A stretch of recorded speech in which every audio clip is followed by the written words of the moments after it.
New Thought Media Network. We are a global broadcast network of positive music, media, and entertainment, inspiring humanity's evolution along the journey of enlightenment and creating a world of love, peace, empowerment, and prosperity for all. New Thought Media Network. Positively inspiring.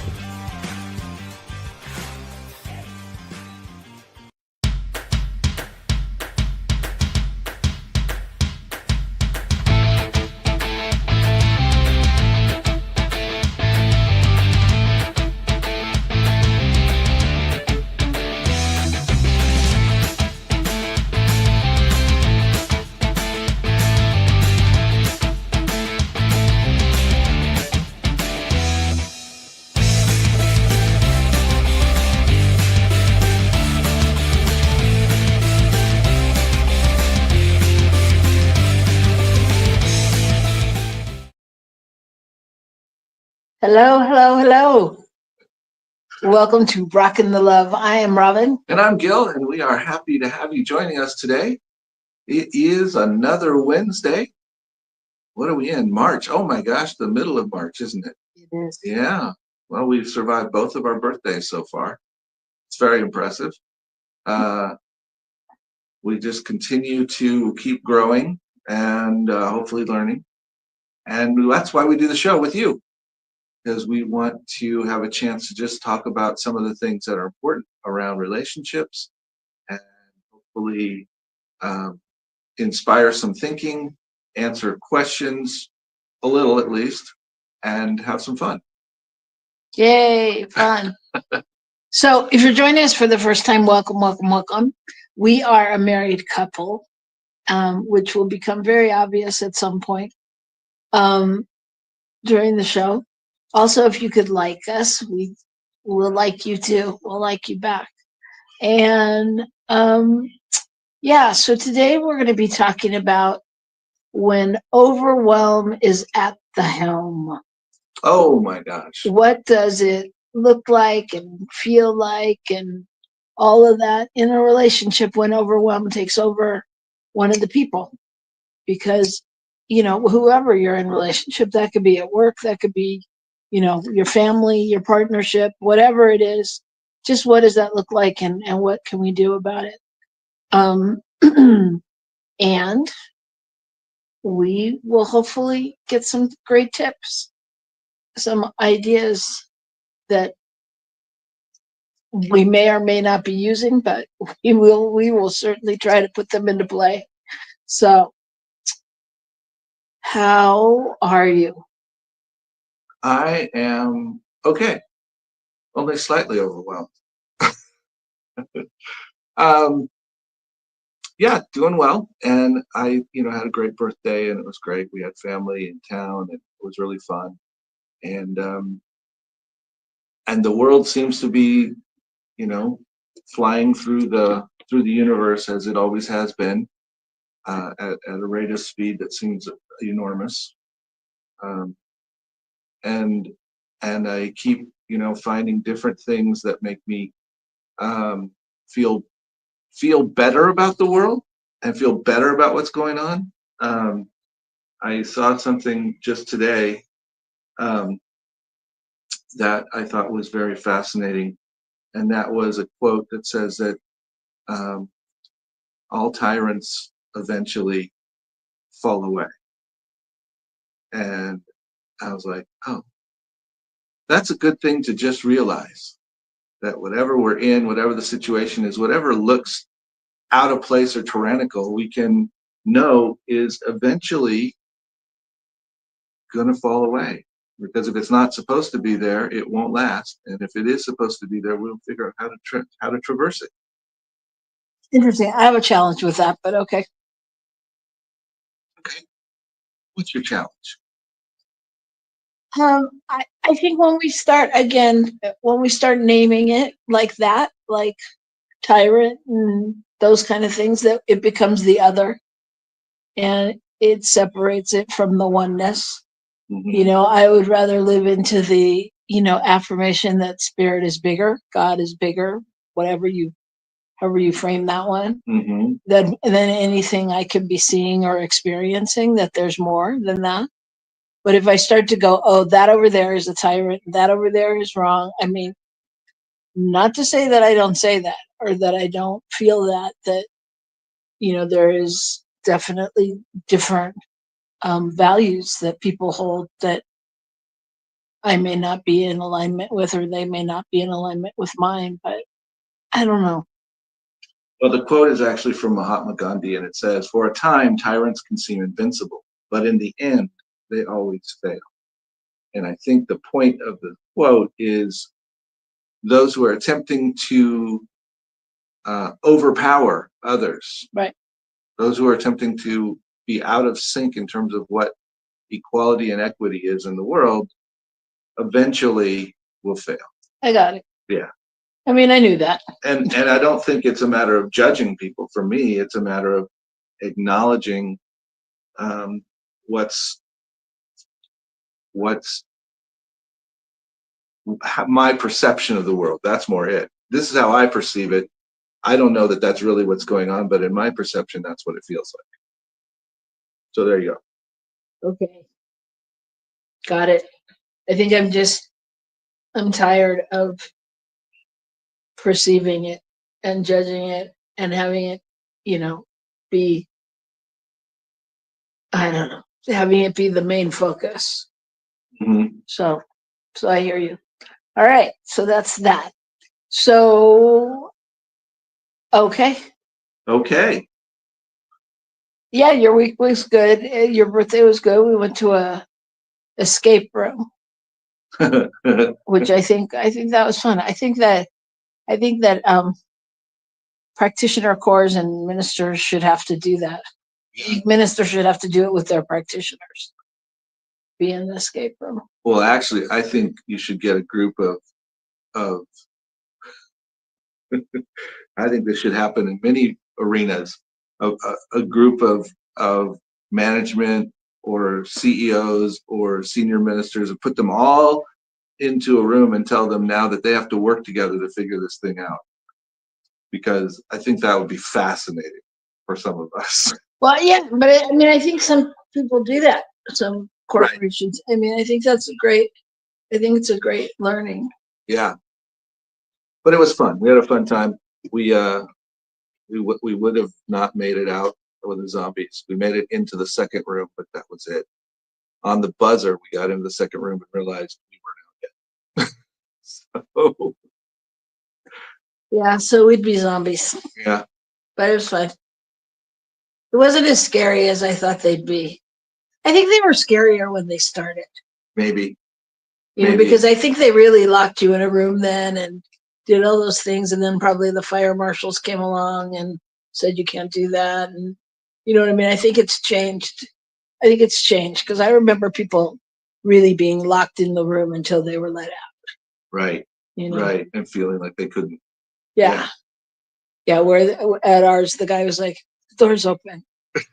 If you need, and then he said, if you need to make a phone call, you can. I was like, okay. All right. I cannot suspend my, disbelief if you're going to tell me I can go make a call. Right. So. Right. I kind of got the bathroom portion of it, but that part was a little tough. Yeah. So anyway, yeah, that was fun. Your birthday was fun. Family was fun. And here we are. And this is fun too. So I say, let's go to the good news. Let's go to the good news. This is our segment where we talk about what's going on that's good in the world so that, we don't get stuck in tyrants and this and that. It's like there's so many good things happening, and we just have to remember truly who we are and where we're coming from, and that there is truly a tribe of people that are coming from love right along with us. So This is where we share that good news. Well, and I think in reality, everybody's coming from love in the best way they can. And that's the reality. Some of them are more in line with what we think is love, but So anyway, my good news today is this. How many of us have heard we can, go into nature and be renewed? refreshed and all of that.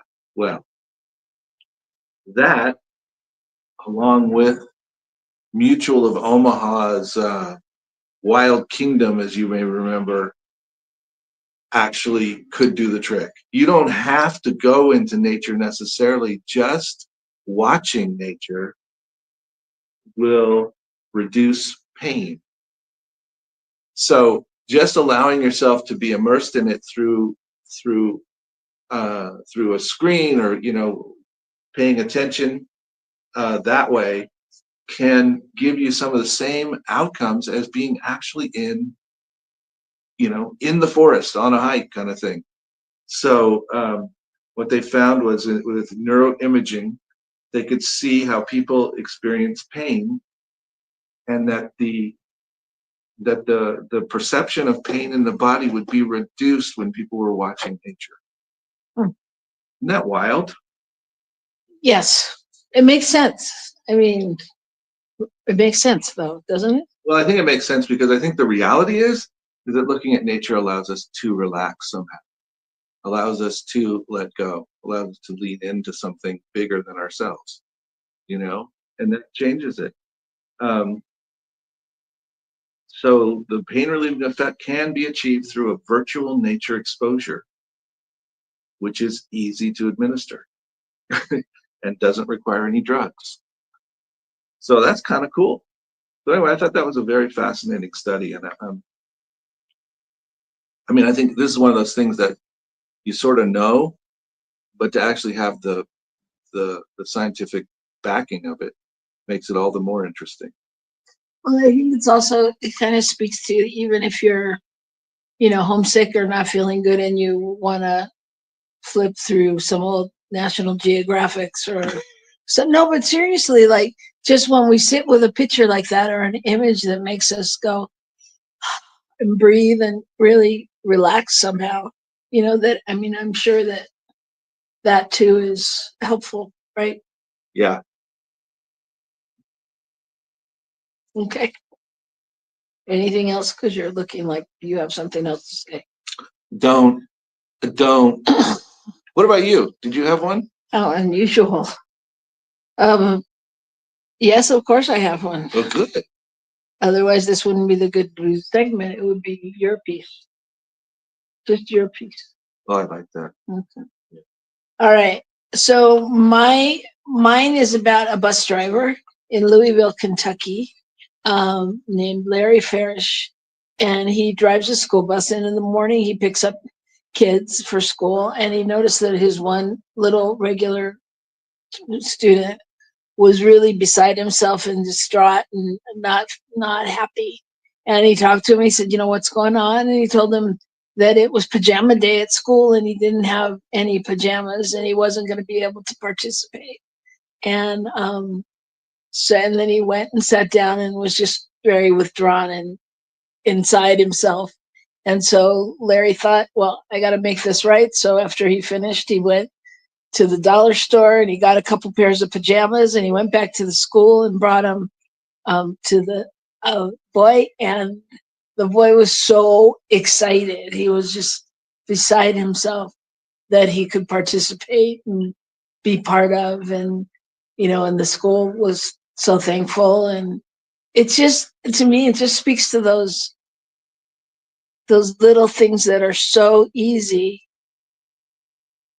to do that we sometimes skip over. Mm-hmm. And not only for people we don't know because we don't know them, but for people we do know, mm-hmm. Where we can just, it's that thing of something that we have a sense needs to be done, and do we do it? Do we follow it? Are we willing to take a little bit of extra time? There was another article today about a delivery driver taking groceries to somebody's house, and he dropped them off and rang the doorbell and nobody answered, and he dialed the phone number and nobody answered, and the TV was on and whatever else, and kind of looked in the window to see if anybody was coming and nobody was, and so he figured, well, they must have left for a few minutes. And then he had a feeling that really wasn't it. So he went back to the window and made a closer look inside and saw the lady laying face down on her floor. Mm. And she'd had some kind of diabetic response and was, out. And that's the kind of thing where you just take that little intuition and go, it'll take me a minute, but this is something I need to do. This is why this is coming. And I'm sure the bus driver had some kind of similar thing. Like, I could just go get him some pajamas, and then he did it. He went through with it. How cool is that? Yeah, I mean, and the story you just said reminds me of, well, both of them actually, but remind me of listening to that still small voice that we talked about, Mm-hmm. that voice that says, you can do this, you can fix this. No, there's something else going on, And so, yeah, I think that's part of the key to what's going on in the world. It's like, it's going to take everybody stopping and not necessarily following their own agenda, but paying attention to what's going on for everybody. Yeah, and being willing to take the risk, whatever that risk is. The risk of being wrong, the risk of being made fun of or not being appreciated, or whatever that thing is. No matter what the urging is, the thing for us to do is to step beyond what others might think and really go into, is this what I'm asked to do? And that's the important part. Yes. And I would just add to that, and being in the moment, because sometimes we can talk ourselves out of things in the same 30 seconds we came up with it. Right. If the bus driver had gone, oh, if I do it for him, I'm going to have to do it for everybody. And what's that going to, what if the other kid's going to think if I, or any kind of conversation, or the grocery deliverer, DoorDash, if he's off his schedule, what's going to happen? And I got ice cream in the car. Yeah, exactly. Yeah. So, yeah. So the lesson is, listen to that still small voice and act accordingly. So that's what we're going to do, is act accordingly, but we're not going to do it until after this first break, where we'll come back and talk about overwhelm in relationships. Overwhelm is at the helm and driving your relationships. So don't go away. Come right back here to New Thought Media Network, and we'll join you here.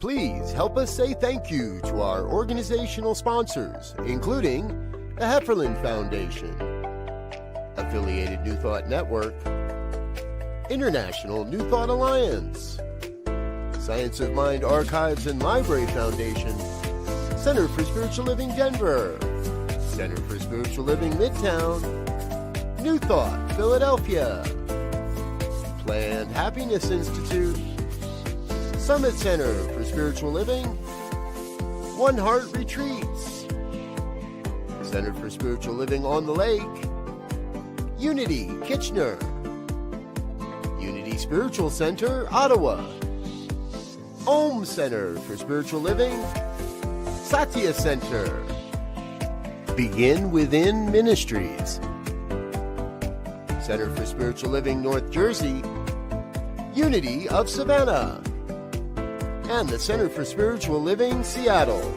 as well as all of our individual donors. Thank you for being part of the New Thought Media Network. Please like, share, and subscribe. New Thought Media Network, positively inspiring. Welcome to Science of Mind Archives, your gateway to spiritual wisdom. Join us for our grand opening gala. Experience a weekend of inspiration. Enjoy a ribbon-cutting ceremony, a gala dinner and workshops, plus a labyrinth walk and town hall. Connect with a community of seekers. explore spiritual teachings and resources, find your path to personal growth. Join us from April 24th to 27th. Lodging options are still available. Visit our website www.scienceofmindarchives.com for more details. Please RSVP by March 15th. Featuring Reverend Jesse Jennings, musical inspirations with Karen Drucker and the spirit of Ernest Holmes. Come celebrate our new home at Unity Village, Lee's Summit, Missouri, and please visit www.scienceofmindarchives.com.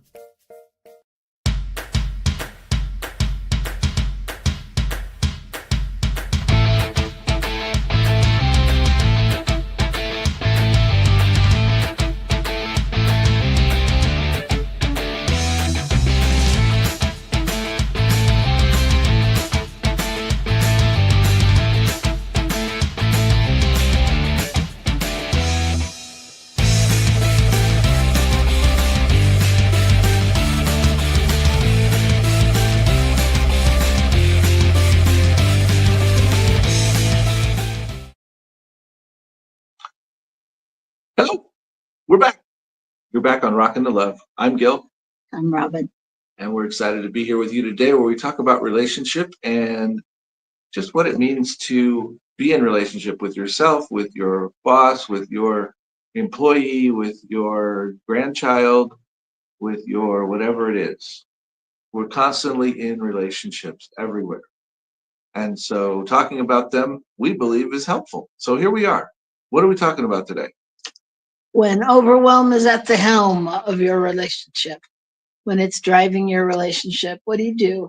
What do you do when, there's so many times, I'll speak for myself, but when I'm in relationship with you or our kids or anybody, and if somebody's stressed out, it throws the balance a different direction, or it brings about a new situation, or same at work. I think if you have a stressful time, like what happens when you're just overwhelmed and at the end of your rope?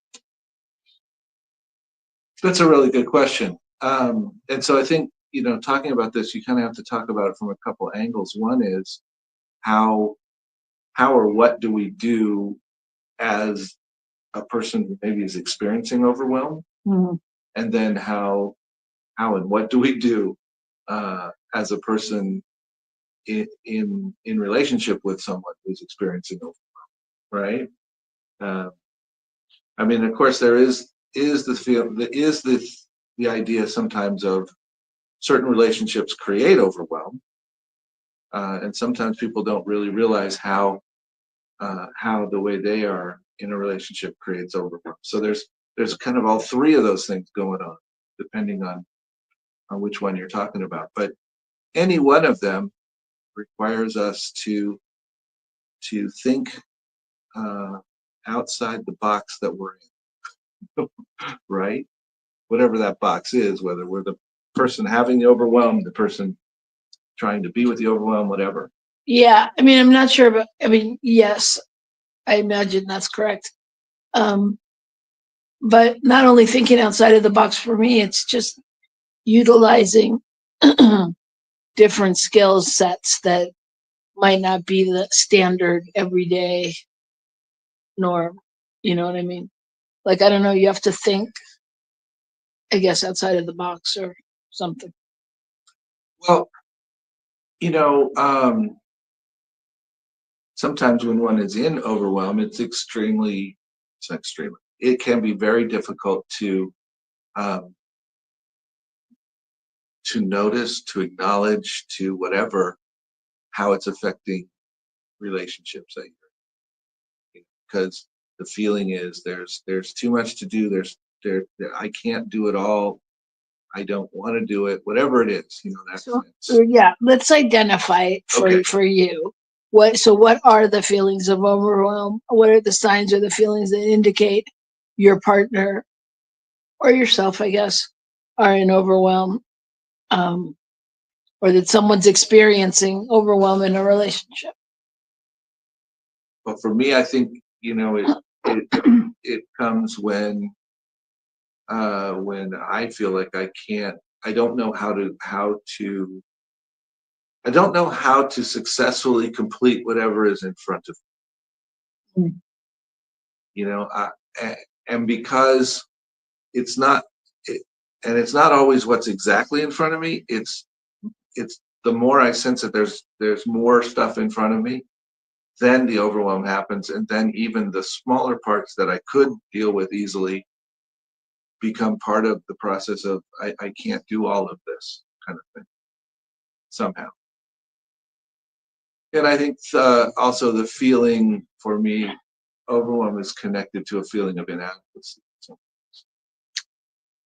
Yeah, interesting, because I don't I don't want to generalize, but I'm gonna just say in our relationship, what I recognize is what I would normally attribute more to men, and I think that this is just I am, what's the word?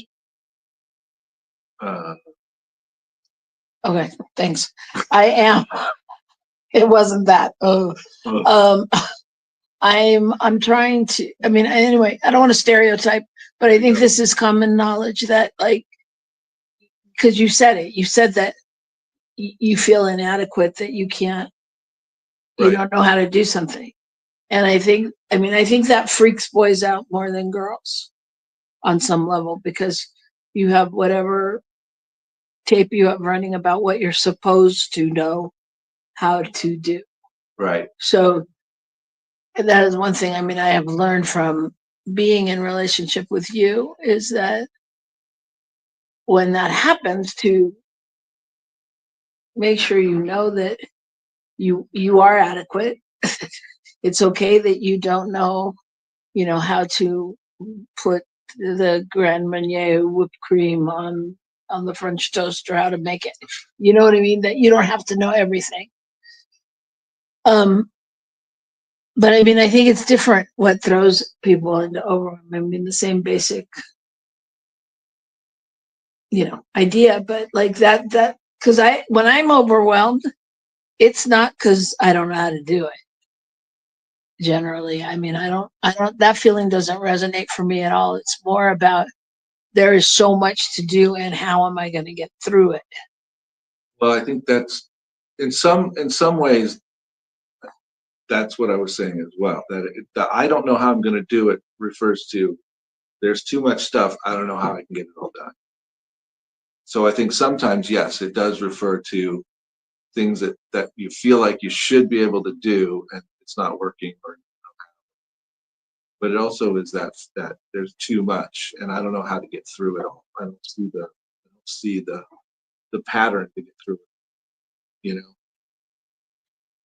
Yeah, and I think the difference for me is that, I mean, even though we're saying similar things, I think your belief is more of an external belief of, like, how am I going to it's logical. How am I going to get it all done, kind of thing. And mine, I mean, like, in my world, it never occurs to me not to get it all done.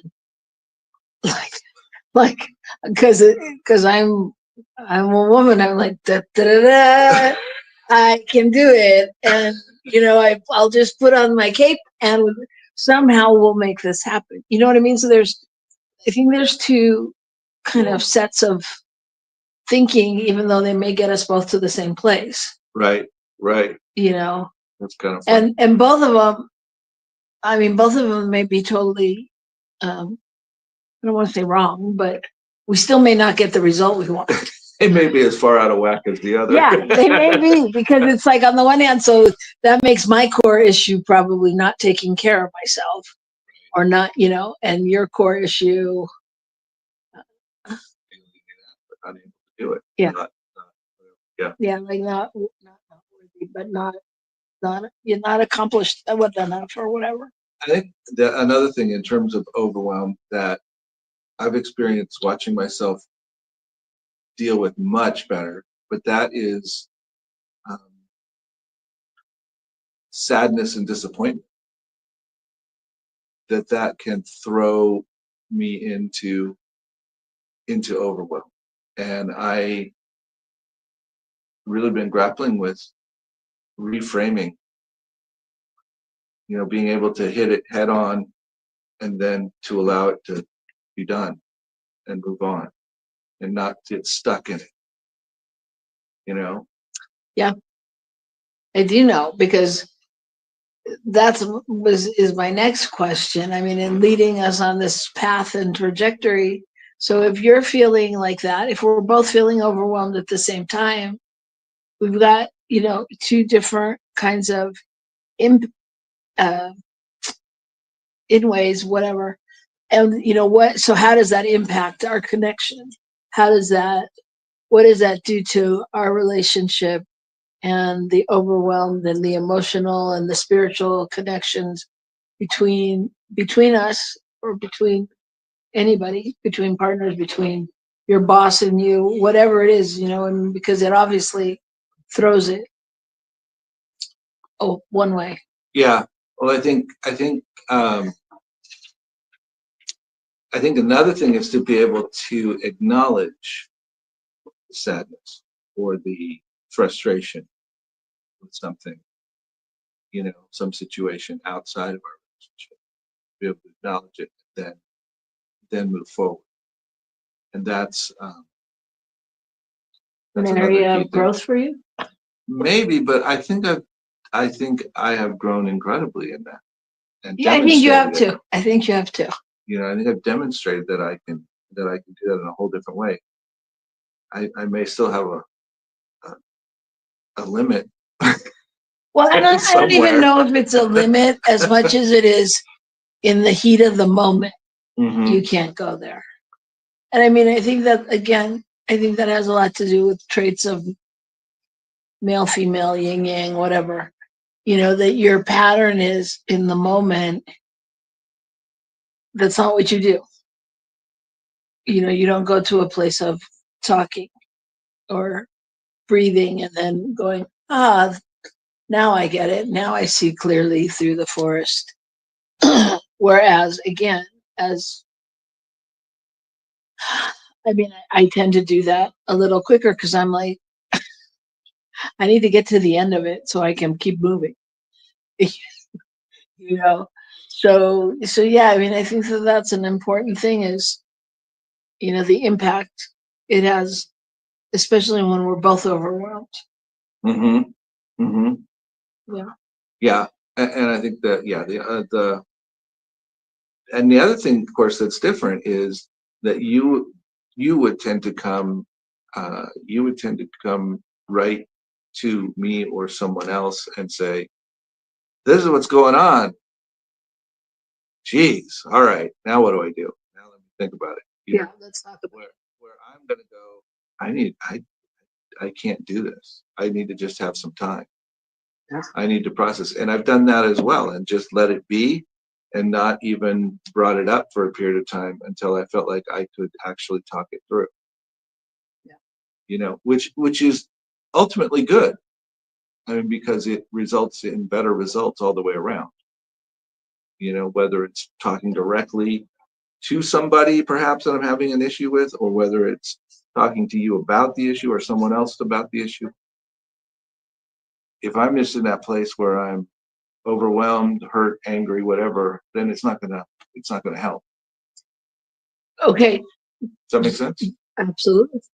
It's the same for me. I'm just quicker. Well, yeah. You're just faster. That's not a. I know. It's just, I just do it quicker because to me it's a no-brainer. It's like, okay, we're on the same team. So how do I get to? It's like getting out of the escape room. Uh-huh. It's like the object is to get out of the escape room. So why am I going to linger and wait? I'm not. I'm going to go, okay, that was messed up and I don't want that to happen again. And how do we move forward? Let's go. Right. And I'm not going to criticize you for totally misinterpreting that clue, and trying to take us down a rabbit hole or whatever kind of thing. Right. Because it's just like, oh, okay, well, let's try this. Let's do the next thing. What's on the list? So in that interim of time, what is the technique, or what what do you do to ground yourself, to come back when you're saying, I need a minute? What is it that would be helpful for everyone to hear of how you take that space, or something? It could be something I've done that has helped you take that space, or allowed you to take that space, or that keeps you from taking that space. Any of it, we can flip it. But like, how do we give a tool? It's very interesting because in some ways I have no freaking idea what I do. What I know is that I guess the biggest thing I do is allow for the possibility that it's all good, which sounds pretty mamby-pamby on the one hand, but to allow for the possibility that whatever's going on is going on for a reason, and I may not see it in this moment, but I need to just not get involved in deciding what it all means. Because once I decide what it means, then I'm going to tell the story about what it all means. And that is generally where the overwhelm is, because how I see it is overwhelming me. Right? Mm-hmm. So if I can let go of telling a story about the facts and putting them into a story that I believe is true, if I can step back and go, okay, I'm just going to receive this information and be with it, and then let me take the next step. Let me ask a question. Let me just share that this feels hurtful, but I'm willing to go back in, or whatever it is. Does that make sense? It does. It does. Yeah. Yeah. I think for me that I don't know. I feel like my answer is always the same to so many things, but it's really about breathing. It's really about the breath for me. It's really about just taking a breath, taking a beat, and just recentering in my body. And then I'm able to assess, what's the truth here? Is that the truth? Is this going on? Is this happening? And again, I go to the place of knowing, with my partner, or people, my family, people in my close circle, that generally, for the most part, it's not their intention. If it's a hurtful thing, or feels harmful, or feels a certain way, I have to stop and breathe in and know the truth of them and of myself. And I mean, that sounds like a long process, but generally it happens in a breath, or two, to really just be able to center and to ground and refocus. Well, yes, and I find that it's sometimes the biggest difficulty in the overwhelm thing is when I'm experiencing things that I'm having to work through, and then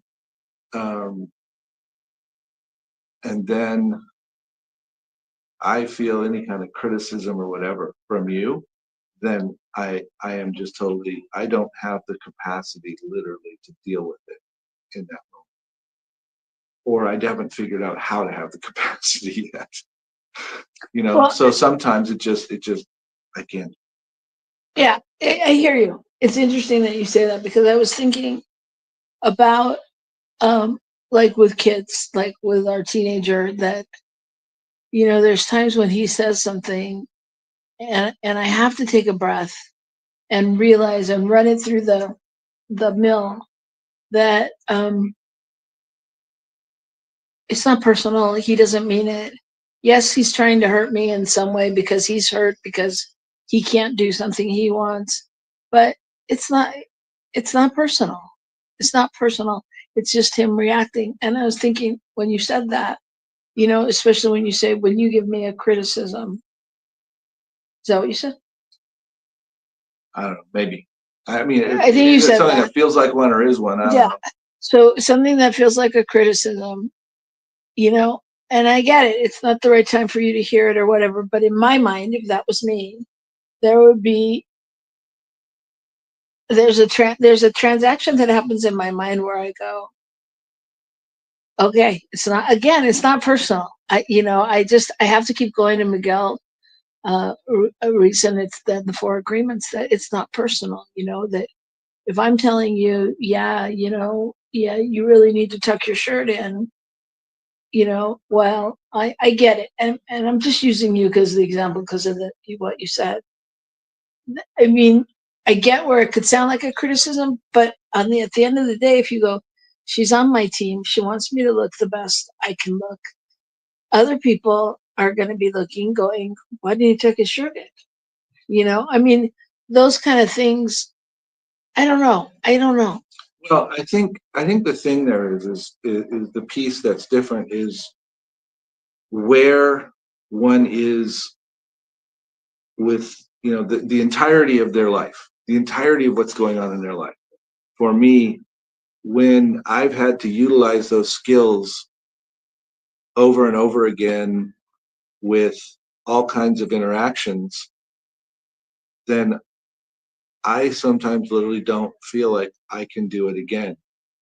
And so should I? Yes. Do I eventually? Yes. But it's not going to happen in that moment, at least sometimes. Because what you're saying is absolutely right. But the question is, does the person who's in overwhelm have the capacity in the moment to do that? That's part of the overwhelm. And so probably the people who are in closest relationship with them are going to experience the most pushback, because that's the place where where one feels safe enough to push back that way and say, I can't do this, right? Even though ultimately we probably can, but in that moment, that's where it is. So okay, so in that moment, how do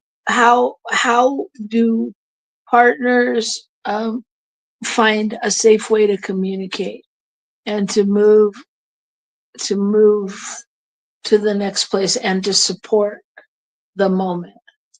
Because I think I don't know, because something about the moment for me, I mean, I don't know. I feel like we're talking about in the moment, and in theory, a conversation with my partner should bring me back to baseline. Well, If anyone should be able to do it, it should be something that you say and that gives me, it's like having a safe word or something, like takes me back to a spot where I go, oh, everything's okay. yes, but sometimes I think we all need to hear that somebody else is hearing us and seeing us and acknowledging that is maybe not an easy spot for you right now. How can I support you in this moment, or that kind of thing? And I think we both try to do that for each other, but and I think sometimes you do it. You don't wait for the how can I. You just go out and decide what you're going to do that's going to support me, and that's often perfect. But I think it has to do with feeling acknowledged and heard and not criticized for my inability to function in the best way in the moment. Somebody going, oh, I hear you. There's a lot of shit going on. How can I be there? What do you need? Does that make sense?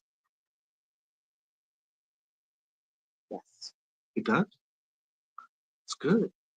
It makes sense, but I'm not, I mean, I think we've gone a little off topic in that, we're talking about when somebody's overwhelmed and how we come back, how we get back, how do we, communicate our feelings to each other without causing more overwhelm or more escalating, tension or conflict. I think that's what I was saying. Sometimes, it goes back to the, I'm in 20%, can you pick up the 80? right now. So that's part of the thing sometimes is how can we show up? How can we show up for our spouse to support them through to the other side of overwhelm sometimes, or with that other person, and and acknowledge that that they're working through something, and Yeah. support them in that process rather than getting, like I said, taking it personally, deciding that, oh, now they don't care about me. They think I'm just evil, kind of a thing. Well, I think you hit on something that I was thinking about when I was looking at the topic, was the Brene Brown quote or philosophy on marriage, that marriage is not, everybody a 50-50 thing, that everybody brings 100% to the table, and some days I have 80 and some days I have 40 and all of that. And I think, but even that, even just if you're utilizing that, even just being able to say, hey, I got 40%, and letting the other person know where you are brings you to a baseline that then you can communicate from. Because, if you've got 20%, I'm probably not going to go into how you could have done it differently.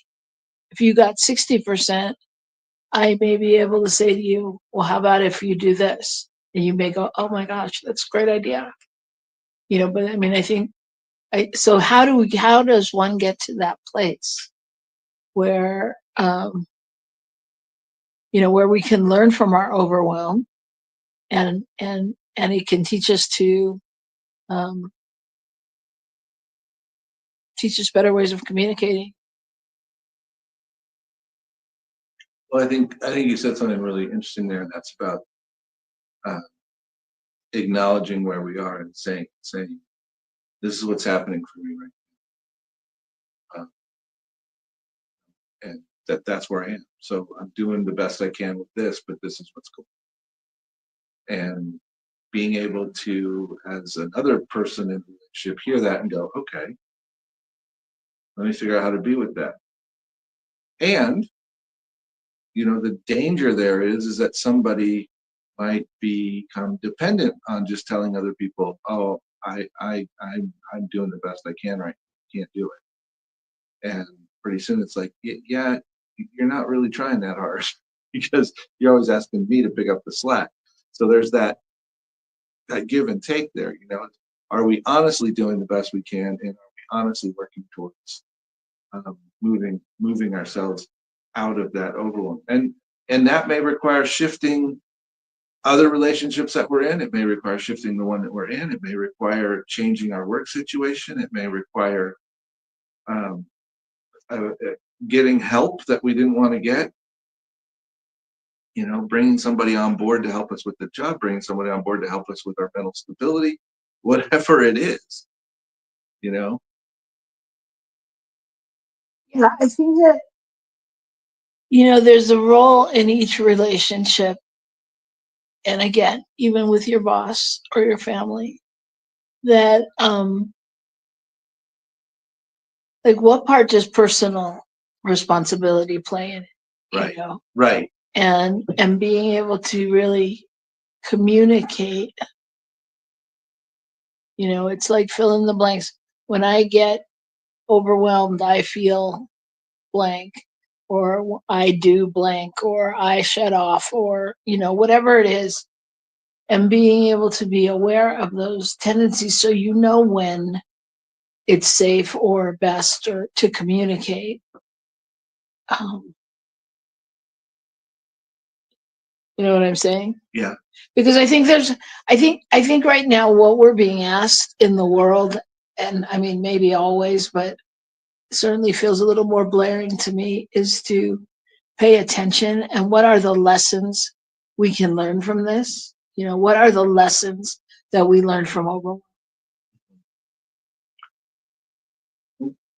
Well, I think as a human, a tendency is to go, if this is overwhelming me, then it's something wrong outside of me, and I have to I have to change it. I have to push it away. I have to cut it off. I have to whatever.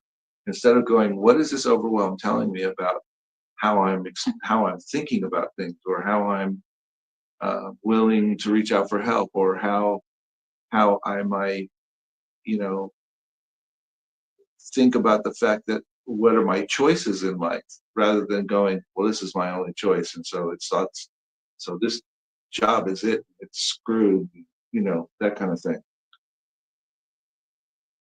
Does that make sense? I mean, that's the part about the learning piece, that there's so many different ways that overwhelm can teach us about, you know, how we process things, how we let other people into the mix to support us, how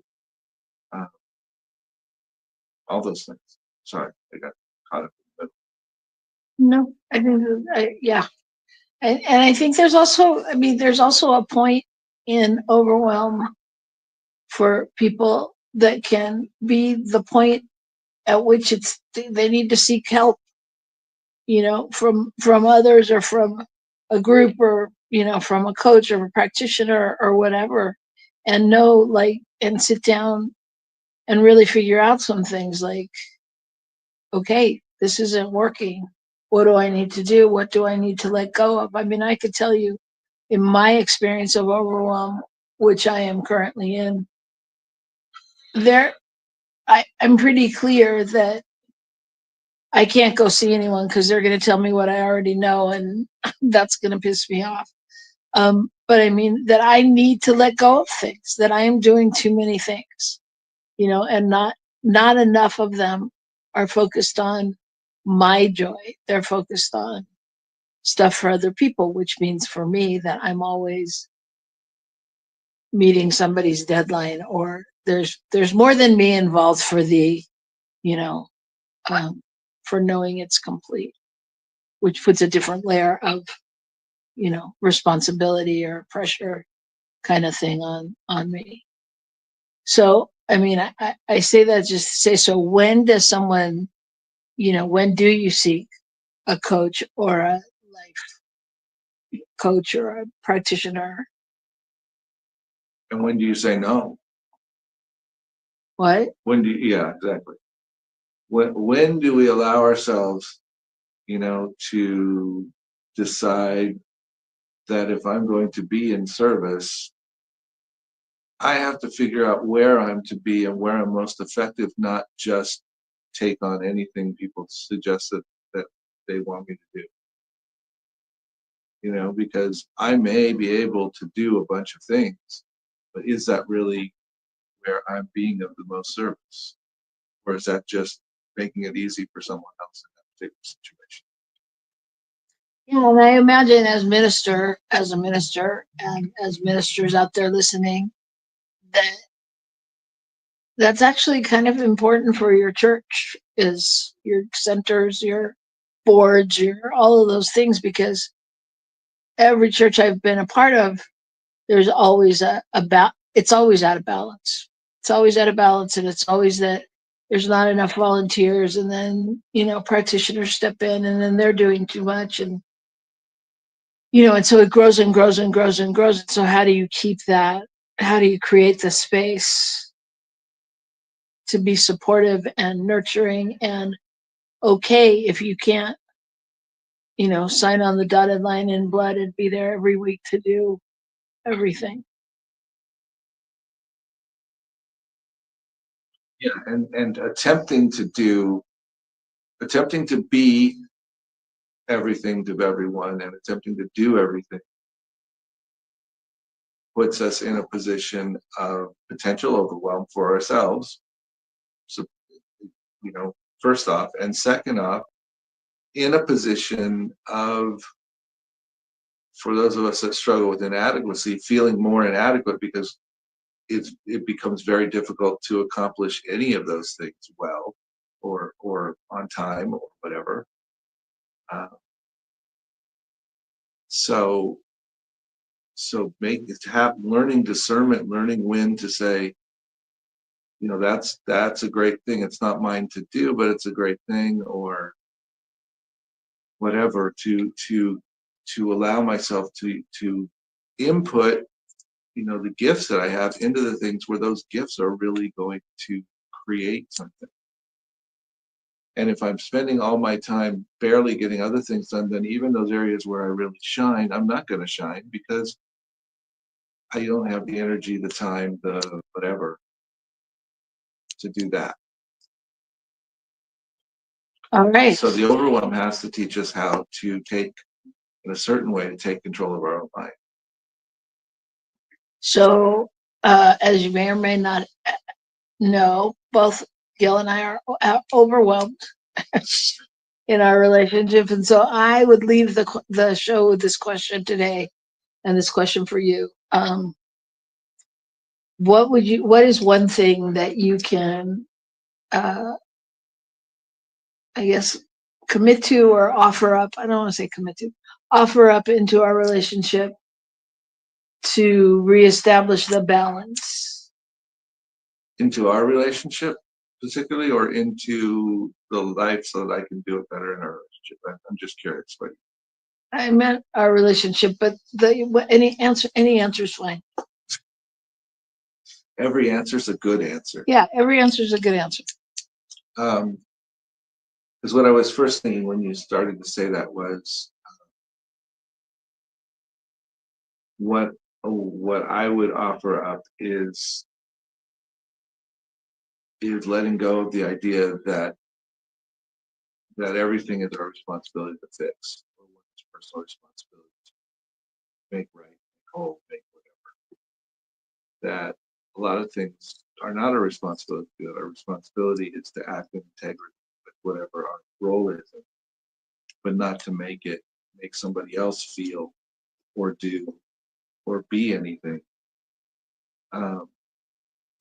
And that takes a lot of the stress off of the person who's making those choices, and which allows there to be a much less stress and overwhelm in their relationship, which would improve their relationship. All righty then. I think what I would offer up is just committing really to taking that breath, to taking that moment, and to reacting from a place of, am I checking in with myself on, am I acting from love? And if I'm not, going to that place of acting from love. Mm-hmm. And that's absolutely key. Not snappiness, not overtiredness, all those things. So that is my suggestion to the world, to check in. Where are you coming from? Are you acting from love? And remember to breathe, people. The world needs breathers. Keep breathing and keep rocking the love. And if you want to know some more practices and things, join us tomorrow on Girls Behaving Metaphysically at 3 p.m. Mountain Time, where we will also be talking about balance and some different practices to get there. So it kind of flows together. So that's our story, everybody. Thanks so much. Have a great day, a great week, and we will see you next time on Rockin' the Love. Breathe and rock the love. Bye, everybody.